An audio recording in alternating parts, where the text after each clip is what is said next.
Hello beautiful people, welcome back to my channel. I am sitting here with this book, so you know that it's going to be a bit of a talky video.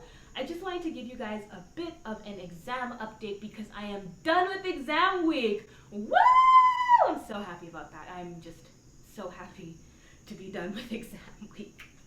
So for a little bit of a recap, I am an international baccalaureate student and the exams for my session May 2020 were cancelled due to the coronavirus, and that was less than ideal. We were issued marks, but I opted to take the actual exam for two subjects: mathematics, standard level, and history, higher level. So let me tell you a little bit about how each one of those went. I also this week took the thinking skills assessment, which is the Oxford admission assessment for a number of different courses, but specifically pertaining to me, the course Philosophy, Politics, and Economics. I will start off with SL Mathematics because that's how I started off the week. Paper 1 is the exam where you don't have a calculator and you do things like calculus by hand. I actually quite like that exam because it requires you to be creative with math in a way that I didn't think was possible, and I think it went quite well. Paper 2, on the other hand, threw me a little bit for a loop. Here's why. November 2020 is the last time that this curriculum of IB Mathematics will have an exam. So I kind of figured that they would use questions that they'd already used because I went through a lot of past papers. I was like, that's probably what they're gonna do, right? I mean, why would they make full new questions when sometimes they repeat questions? They didn't do that. They came up with all new questions, and the questions were a little bit difficult, but I still think it went okay, and I had my calculator to help me through. It required me to use my calculator in some new and creative ways, but that was fine. It was very interesting, and I think I actually learned a lot during the exam. Of course, I learned a lot studying for the exam, but I also learned a lot during the exam. I came out of that, and then I took History Paper 1. So the way that a lot of higher level IB courses work is that they will have 3 parts: a Paper 1, a Paper 2, and a Paper 3. And each one of those parts will have specific case studies. So for Paper 1, my case studies were South Africa in terms of apartheid and the civil rights movement, because you were looking at rights and protest in 2 different countries.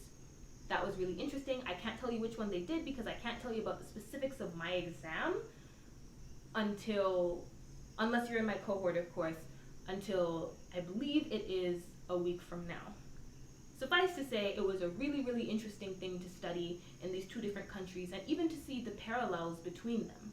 For Paper 2, you have 2 different units, but 4 different case studies. So my 2 units were authoritarian states and democratic states. My 2 authoritarian states were Nazi Germany and Castro's Cuba. And before anybody comes for me in the comments, even if an authoritarian has benevolent goals, they still might be an authoritarian, which goes towards Castro's Cuba. Still very interesting to learn about though. And then of course there is Nazi Germany.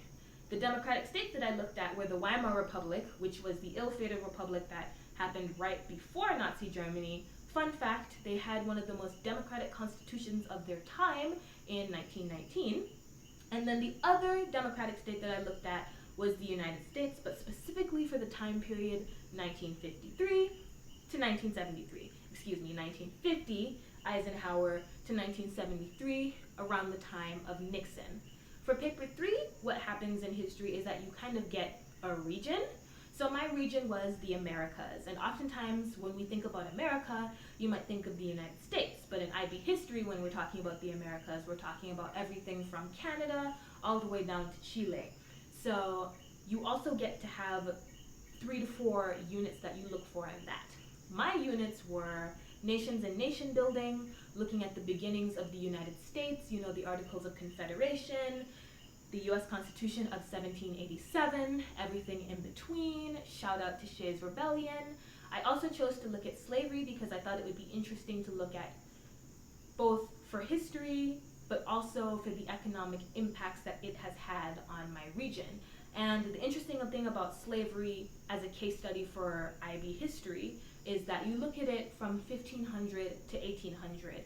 So I believe barring Haiti, that's before there are any major freeing of slaves. And it's really just looking at the institution and practice and what it meant for the empires that practiced it. Then there is the Americas 1980 to 2005. And you're looking at things like Reaganomics, a switch from Keynesian economics to supply side economics, and the impacts that that has had on the world. I actually found that to be really interesting because, as you guys know, I attended the Center for Talented Youth when I was younger, and I took international politics as a course there during the summer. I really loved it, but I distinctly remember my political economy professor telling me that trickle-down economics doesn't work. And it was interesting to see why in that case study. I had a lot of fun studying all of those units, and I think that the exams went really well. Paper 2 was really fun.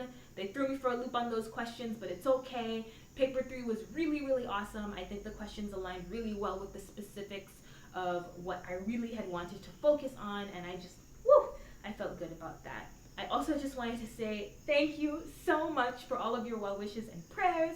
I received them, and it's really been a big deal for me. I mean, these exams and this COVID-related sabbatical were not really what I had planned for this year. You know, they were a little bit of a detour, but getting to mentor I Believe and getting to take these exams and getting to make these videos for you guys every week have just brought so much hope into my life. They've brought hope into the loop.